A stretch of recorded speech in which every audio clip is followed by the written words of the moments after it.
Sinundan ng tingin niya ang tinuturo nito. Kumarap siya na makitang secluded island na maraming niyog. Maganda kasi white sand at mukhang tahimik, ngunit ang layo naman nila sa kabiasnan. Napakunot noo siyang umuo. Sa loob niya, tila may bagyong namumuo. Gusto siyang makasama habang buhay ng lalaking to, pero malabong mangyari na magkatuluyan sila hanggang sa huli, hanggat nagsisinungaling pa siya. Sinubukan niyang labanan ng sarili. It sounds perfect, Elliot. Pero bakit dito? Because it feels like paradise and honestly, gusto kong maging parte ka nun. Tinitigan siya ulit na may sincerity na sa mukha. Di pa ako nakakilala ng tulad mo kasi parang binubuhay mong lahat. You make me feel alive again, darling. Pumilis ang tibok ng puso niya sa binitawan nitong mga salita. Di pa rin siya sang-ayon na tawagin siya nitong darling. Gusto niyang maniwala rito. Gusto niyang mapatangay ang sarili sa ginuguhit ng mga pangarap. Pero ang realidad ng pagiging mapagkunwari ay mistulang ipo-ipo na sinasamantalang kanyang isipan. Elliot, when are you going to call me darling? Naiinis itong sabad sa kanya. Ayokong tawagin mo akong darling. Rose lang itatawag mo sa akin? Mahigpit niyang rason. Nanigas ang bagang nito, alam niya kahit hindi bumaling sa kanya. It's not an endearment. Humalukip-kip siya. Call me whatever you want. Bahala ka pero ayaw ko pa rin ng darling. Tutol niya pa rin. Well, can I call you baby? Bumaling to sa kanya na may puppy eyes. Natutokso siyang hawakan ng ulo nito. Hindi siya umimik. Payag ka, baby? Sabi ulit nito sa nanunuksong ngiti. Tinaas niya lang isang kilay, umaasal na mataray, pero gusto naman na baby ang itawag sa kanya. Nilapit ito ang mukha sa kanya. Naiaamoy niya ang mint candy na kinain nito kanina. So, baby, can I kiss you? Bago siya bumelta ay nakascore na kagad ito. Mabalis na halik sa labi ang ninakaw nito bago binalik ang sarili sa pagpapalipad. Nanlaki ang mga mata niya habang hinahawakan ng labi. He is really unpredictable. Gagawa ng krimen kahit saan sila. It's her first helicopter kiss. Nawala sa isip niyang takot, pati ang pag-aalala. Subalit ang binabalak nitong dream house, nangangarap din siya na sana magkatuluyan sila. Tangan niya ang isang basket na naglalaman ng sari-saring gulay. Nasa gate siya ng beach house, madilim na, at tayong mga ilaw na nakapalibot sa kanila ay nagbibigay liwanag. Nakangiti siya habang kinakausap ang matandang babae, siguro na nasa mid-50s na. Kunot na ang balat sa mukha, medyo kumukuba at mataba pero anyo na nito na matindi ang dinaranas sa pagpapatakbo ng pamilya matapos tong maagang mabiyuda at iwan ng 5 puro lalaki na anak. May pagkamarites din siya. Hindi niya kasalanan kasi hindi maputol ang kwento nito tungkol sa pamilya, kahit na kakabago lang nilang nagkita. Salamat po Manang Fe sa regalo. Pasasalamat niya sa matanda. Di mapapatid ang kanyang ngiti. Nag-gesture na wala iyon. Walang-wala yan sa maraming naitulong ni Sir Elliot. Nahihiyang tugon nito. Panay ang tingin nito sa lupa. Si Aling Fe ay isa sa natulungan ng mga Malyari sa corporate social responsibility programs nito. Nagawa nitong mapaaral ang 5 anak sa college at ngayon nagtatrabaho sila sa ilalim ng Malyari groups. Kaya malaki ang utang na loob dito. Naging caretaker din to sa beach house. Deserve din ninyo. At masaya akong naabot ng mga anak ninyo ang pangarap nila, sabi niya. Pilya itong napangiti. At deserve mo rin si Sir Elliot ninyo. Swerte mo kasi siya ang boyfriend mo. Kinapos siya ng hininga. Wala siyang sinasabi na boyfriend niya si Elliot. Paano naman ito nalaman? Nakita ba nito na naghalikan sila? Hindi ko siya boyfriend. Sekretary niya po ako. Pangwawasto niya. Grabe, mas chismosa pa mga tao rito. Akala niya ba tahimik sa lugar ng Port Barton? Ay, sorry po Miss Rose. Napagkamalan ko patuloy kayong girlfriend. Sige po, mauna na po ako. Lumalalim na rin ng gabi. Yumuyo kong sabi nito at saka dahan-dahan naglakad palayo sa kanya. Salamat po ulit sa gulay. Habol niya, niyakap na mahigpit ang basket. Bumuga ng hangin bago humakbang papasok ng bahay. Tahimik siyang umapak sa modestang beach house ni Elliot. Yakap ang basket na may lamang preskong gulay gaya ng malunggay, kamote tops, kamatis, talong at kangkong. Napansin niya puro dahon. Balak yata siya nitong purgahin. Halata na hindi siya mahilig sa gulay. The soft, shuffling sounds are her gaze towards the kitchen. Where Elliot, his back slightly hunched, was busy at the stove. Nagpipigil hininga sa magandang tanawin. He was focused, utterly absorbed in his task, his brow glistening with a sheen of sweat. There was something endearing, almost intoxicating, about seeing him like this, unpolished, real, and completely hers in this tranquil paradise. Ayaw niyang kumurap. Natatakot siyang mawala to sa paningin niya. Elliot, niregaluhan ka ni Manang Fe ng iilang gulay para sa hapunan. Nakangiti niyang bungad. Inangat niya ang basket para ipakita rito. Kumislap ang mga mata niya. He turned, surprise flickering briefly in his caramel eyes before a slow grin spread across his face. That's wonderful, baby. Sumusubok akong lumuto ng kakaiba ngayon, kaso hindi ko alam anong magiging resulta nito.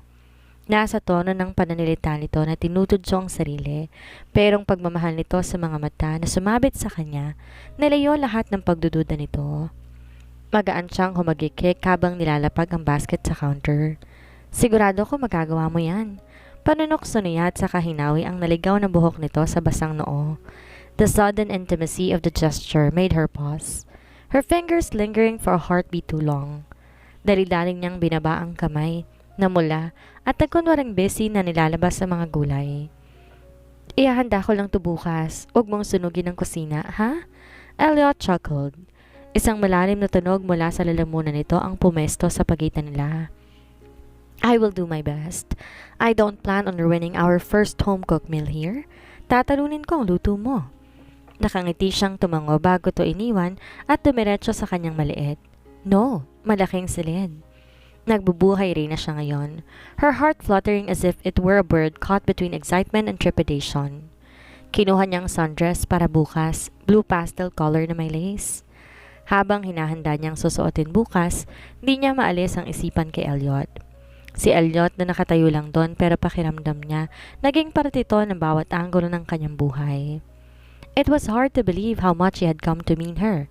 Subalit habang nilalagay niya sa hanger ang kanyang damit, nasinghot niya ang matapang na amoy.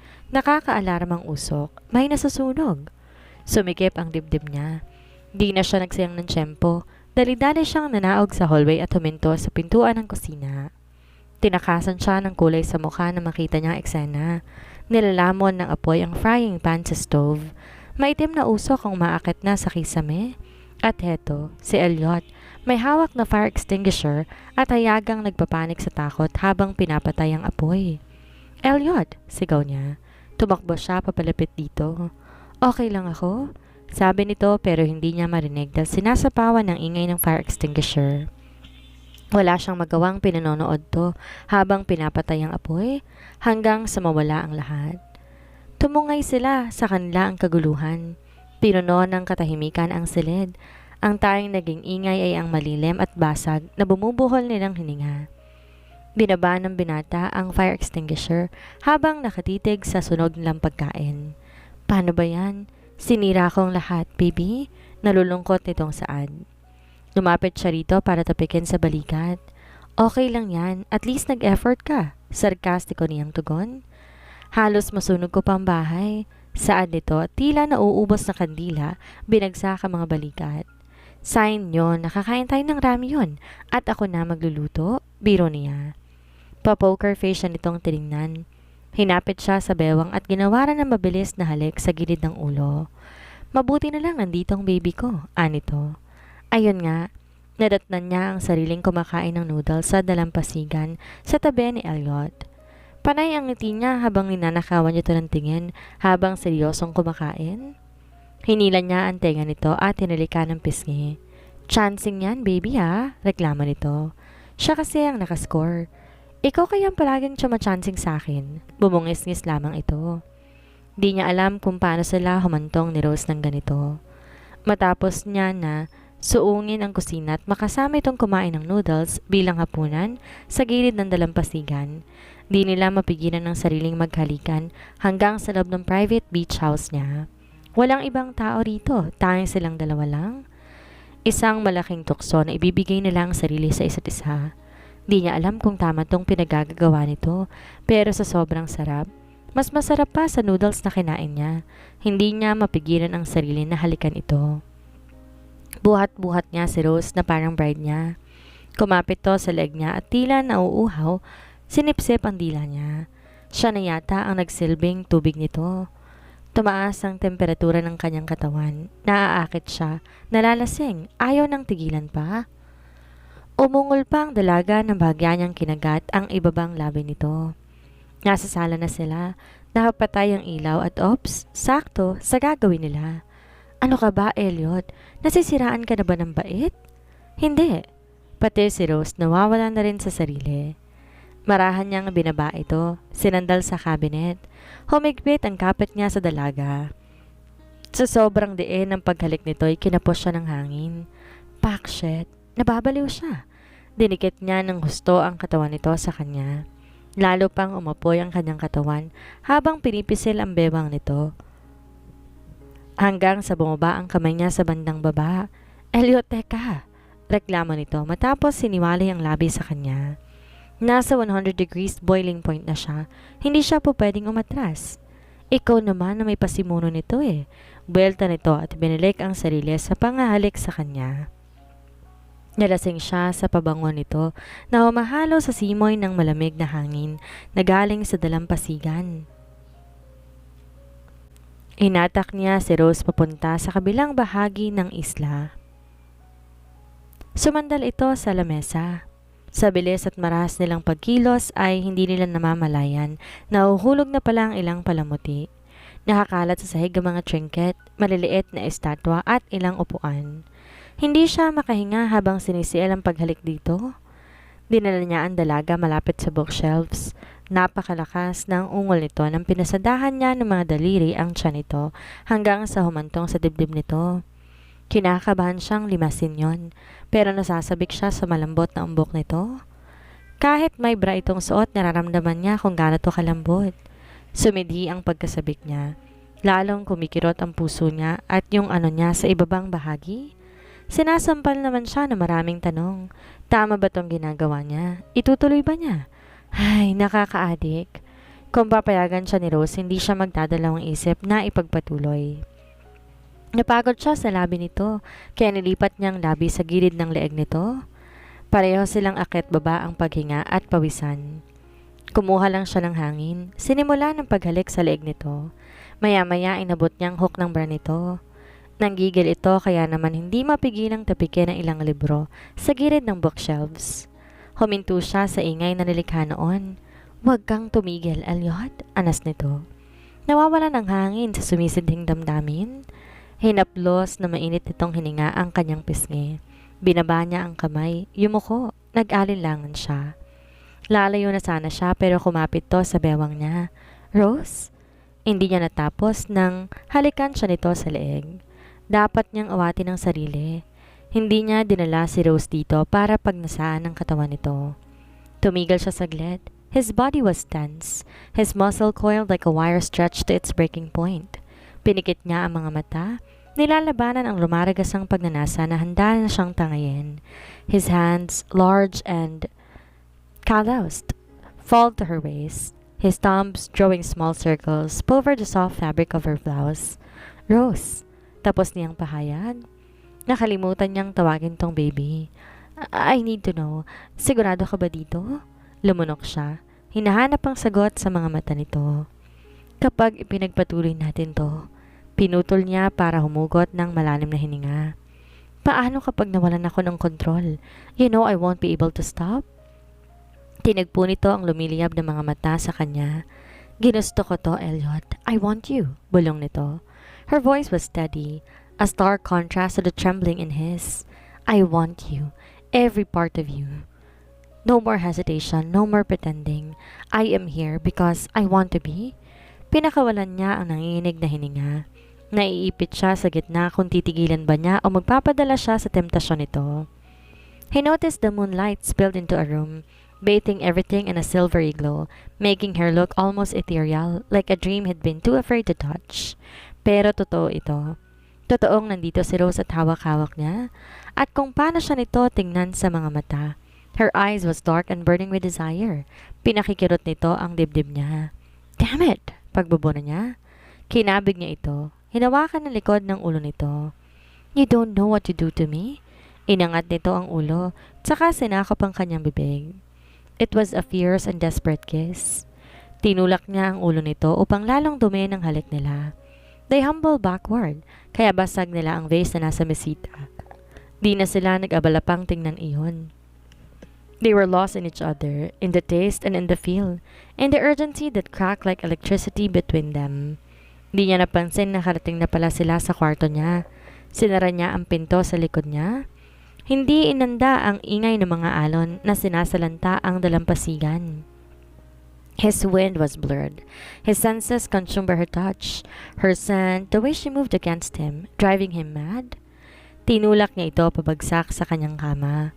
Humahangos na hinubad ang suot na t-shirt. Hinawakan ng dalaga ang matitigas niyang pandesal. Nakakaloko siyang ngumiti. Sinalantas naman siya ng takot. Tulala siyang pinagmamasdan nito. He still hesitated. Sinalampak niya ang noo sa noo nito. Habol ang hiningang pinigit ang mga mata. Tell me, one more time. Desperado niyang bulong. Tell me this is what you want. Tell me that you want me. Inawakan nito ang kanyang pisngi at malumanay na pinasadahan ng daliri nito sa kanyang panga. Hindi ako aatras, Elliot. I want all of you. Sorry if I seduce you. Paninindigan kita. Promise? Anito sa malambot na mga mata. He hardly can't believe it. Ito na mismo nagsasabi na gusto nitong ibigay ang sarili sa kanya. Ito ang hudyat na mawala siya sa sarili. With a low guttural sound, he gave in, crashing his lips to hers, pouring all the pent-up need, all the yearning, into that single kiss. Umarko ang katawan niya, at tila may sumabog na kung anong emosyon sa loob niya. Para siyang tinatangay ng malaking baha at ayaw nang magpaawat. Pareho nilang alam ang ginagawa at wala silang pakialam kung ano ang magiging consequences. Gayunpaman, kahit sumasakit na itong ibabang parte ng katawan niya, iniisip niya pa rin na maging maingat. Natatakot siya magkamali. Hinatak niya saglit ang sarili para tulungan ito sa tenga. If I hurt you, if you want me to stop, just say a word. Pinilig nito ang ulo. No, don't worry about me. Just continue. Ngumiti siya.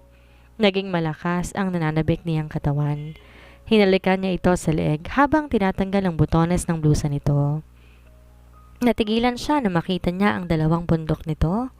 Malakas ang pintig ng puso niya nang umakpa niyang hahawakan iyon. Aatrasa na siya pero hinatak nito ang kamay niya at nilagay sa dibdib nito. Okay lang, ituloy mo. Anas nito, may inis na sa tono. Hindi siya umimik. Hinatak nito ang pabangong ito at pinaupo sa kandungan niya. Hinubad nito ang blusa. Nakangisi niyang tinanggal ang buhok ng bra nito. Malakas ang tibok ng puso niya habang tumutunghay sa kanya magandang tanawin. Nahihilo na naman siya. At wala na siyang nagawa sa buong gabing ito, kundi pasayhin ang babaeng minamahal niya hanggang marating nila ang inaasam nila. Nakaupo siya sa gilid ng kama. Nakangiting pinagmamasdan si Rose. Hindi niya lubusan na maproseso ang mga eksenang sinaluhan nila kagabi, tila isang panaginip lang. Di niya lubos maisip na ibibigay nito ang sarili sa kanya. Para sa kanya, misteryosa pa rin ito. At hindi pa niya totoong kilala. Wala siyang pakialam kung anong totoo nitong pagkatao. Gusto niyang makasama to habang buhay at maging ina ng kanyang mga anak. Hinaplos niya ang pisngi nito. Mahimbing tong natutulog kahit tirik ng araw. Pinagod siya ng husto kagabi. Ilang rounds din ang ginawa nila kahit pareho silang first time. Mabuti na lang, nakadala siya ng pamprotekta. Kinuha niyang ilang hebla ng buhok nito at saka hinalikan. Nawawalan na naman siya sa sarili. Umungol to at dahan-dahang iminulat ang mga mata.